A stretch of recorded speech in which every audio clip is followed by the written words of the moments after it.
Hello guys, and welcome back to Almost Tech Tutorials, and in today's video I'm going to be showing us how to fix the error code 8 network error occurred exiting match.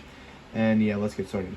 Well, the first thing you guys can do is actually just turn or close your game, and then you can just open it back up to check to see if that worked. The other thing you guys can do is restart your console.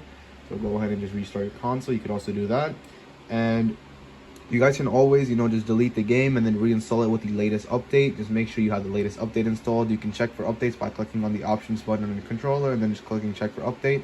And it should say if you have it to download anything.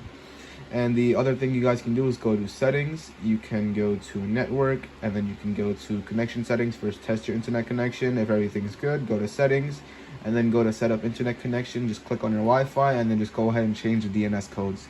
Yeah, and then after doing all of this, you should be good to go. And yeah, so that is basically it for the video. Thank you guys for watching. Make sure to give the video a thumbs up, subscribe to the channel, and have a great day.